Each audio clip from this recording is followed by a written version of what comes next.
ಚೇರಂಬಾಣೆ ಸಮೀಪದ ಬೇಗೂರಿನ ಶ್ರೀ ಸುಬ್ರಹ್ಮಣ್ಯ ದೇವಾಲಯದ ಪಂಚಲೋಹದ ಬಿಂಬ ಪುನರ್ ಪ್ರತಿಷ್ಠೆ ಮತ್ತು ಬ್ರಹ್ಮ ಕಲಶಾಭಿಷೇಕ ಏಪ್ರಿಲ್ 8ರಿಂದ 10ರವರೆಗೆ ನಡೆಯಲಿದೆ ಎಂದು ದೇವಾಲಯ ಸಮಿತಿ ಅಧ್ಯಕ್ಷರಾದ ಪಟ್ಟಮಾಡ ಡಿ. ಪೊನ್ನಪ್ಪ ಅವರು ತಿಳಿಸಿದ್ದಾರೆ. ಸುದ್ದಿಗೋಷ್ಠಿಯಲ್ಲಿ ಮಾಹಿತಿ ನೀಡಿದವರು, ಕ್ಷೇತ್ರದ ತಂತ್ರಿಗಳಾದ ಬ್ರಹ್ಮಶ್ರೀ ನೀಲೇಶ್ವರ ಉಚ್ಚಿಲತ್ತಾಯ ಪದ್ಮನಾಭ ತಂತ್ರಿಗಳ ನೇತೃತ್ವದಲ್ಲಿ ಪಟ್ಟಮಾಡ ಕುಟುಂಬಸ್ಥರ ವತಿಯಿಂದ ದೇವಸ್ಥಾನದಲ್ಲಿ ಕಾರ್ಯಕ್ರಮಗಳು ಆಯೋಜಿತವಾಗಿದೆ ಎಂದರು. ಏಪ್ರಿಲ್ 8ರಂದು ಸಂಜೆ 7 ಗಂಟೆಗೆ ಪ್ರಾರ್ಥನೆ, ಬಿಂಬ ಪರಿಗ್ರಹ, ಪುಣ್ಯಾಹ, ಪ್ರಾಸಾದ ಶುದ್ಧಿ, ವಾಸ್ತು ರಕ್ಷೋಘ್ನ ಹೋಮ ಮತ್ತು ವಾಸ್ತು ಬಲಿ ನಡೆಯಲಿದೆ. ಏಪ್ರಿಲ್ 9ರಂದು ಬೆಳಗ್ಗೆ 7 ಗಂಟೆಗೆ ಗಣಪತಿ ಹೋಮ, ಬಿಂಬ ಶುದ್ಧಿ, ಕಲಶ ಪೂಜೆ, ಸ್ಕಂದ ಪ್ರಾಯಶ್ಚಿತ ಹೋಮ, ಶಾಂತಿ ಹೋಮ, ಪ್ರೋಕ್ತ ಹೋಮ, ಅನುಜ್ಞಾ ಕಲಶ ಪೂಜೆ, ಅನುಜ್ಞಾ ಪ್ರಾರ್ಥನೆ, ಸಂಹಾರ ತತ್ವ ಹೋಮ, ಕಲಶಾಭಿಷೇಕ, ಜೀವ ಕಲಶ ಪೂಜೆ, ಜೀವೋದ್ವಾಸನೆ, ಜೀವ ಕಲಶ, ಶಯ್ಯ ಗಮನ ಜರುಗಲಿದೆ ಎಂದರು. ನಾವೆಲ್ಲ ಸೇರಿ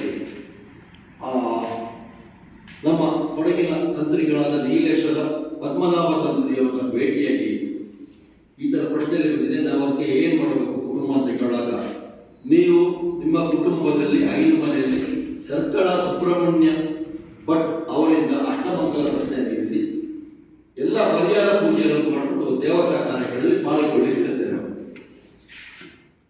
ನಾವು ನಮ್ಮ 5 ಮನೆಯಲ್ಲಿ ಅಷ್ಟಮಂಗಲ ಪ್ರಶ್ನೆ ಇರಿಸಿದಲ್ಲಿ ಸುಮಾರು ಲೋಪದೋಷಗಳು ಕಂಡು ಬಂತು. ಅದನ್ನೆಲ್ಲ ಬಗೆಹರಿಸಿಕೊಂಡು ತಲಕಾವೇರಿಯಲ್ಲಿ ಕೂಡ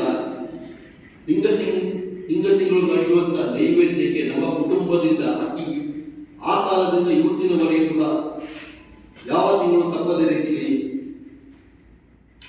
ನಿತ್ಯ ನೈವೇದ್ಯಕ್ಕೆ ಅಕ್ಕಿ ನಾವು ಕುಟುಂಬದಿಂದ ಕೊಡ್ತಾ ಬರ್ತಿದ್ದೀವಿ. ಅದು ಕೊಡಬೇಕು ಅಂದರು. ಆಗ ಸುಬ್ರಹ್ಮಣ್ಯ ಸ್ವಾಮಿ ದೇವರ ವಿಚಾರ ಬರುವಾಗ, ಸುಬ್ರಹ್ಮಣ್ಯ ದೇವರ ನೀವು ಏನು ರೂಢಿ ಮಾಡಿದ್ದೀರಿ ಅದು ಅವೈಜ್ಞಾನಿಕವಾಗಿದೆ, ಅದನ್ನು ನೀವು ಸರಿಪಡಿಸ್ಕೊಳ್ಬೇಕು. ಸರಿಪಡಿಸ್ಕೊಂಡ್ರೆ ನಿಮಗೆ ಊರಿಗೆ ಎಲ್ಲರಿಗೂ ಒಳ್ಳೆಯದಾಗ್ತದೆ ಅಂತ ಹೇಳೋದು ಪ್ರಶ್ನೆಯಲ್ಲಿ ಕಂಡು. ಅದಕ್ಕೋಸ್ಕರ ನಾವು ವಾಸ್ತುಶಿಲ್ಪಿಗಳನ್ನು ಕಲಿಸಿ ನೂತನವಾಗಿ ಕಲ್ಲಿನಲ್ಲೇ ಹೊಸ ಗುಡಿಯನ್ನು ಮಾಡಿ ಹೊಸ ಪಂಚಲೋಹದ ಬಿಂಬವನ್ನು ಕೂಡ ತಯಾರು ಮಾಡೋದು. ಈಗ ನಮಗೆ ತಂತ್ರಿಗಳು ಇದೇ 8, 9, 10ನೇ ತಾರೀಕಿನಂದು ಪುನರ್ ಪ್ರತಿಷ್ಠಾಪನೆ ಬ್ರಹ್ಮ ಕಲಸದ ದಿವಸವನ್ನು ನಿಗದಿ ಮಾಡಿರ್ತಾರೆ.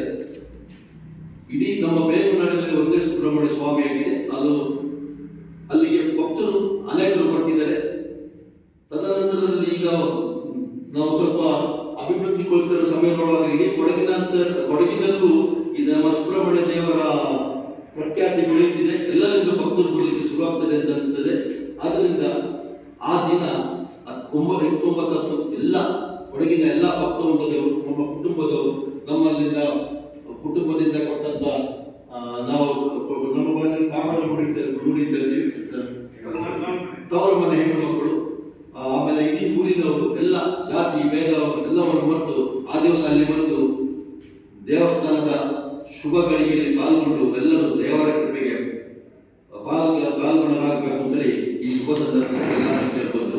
ಗೋಷ್ಠಿಯಲ್ಲಿ ದೇವಸ್ಥಾನ ಸಮಿತಿಯ ಕಾರ್ಯದರ್ಶಿಗಳಾದ ಪಟ್ಟಮಾಡ ಬೋಪಣ್ಣ ಮತ್ತಿತರ ಸದಸ್ಯರು ಪಾಲ್ಗೊಂಡಿದ್ದರು.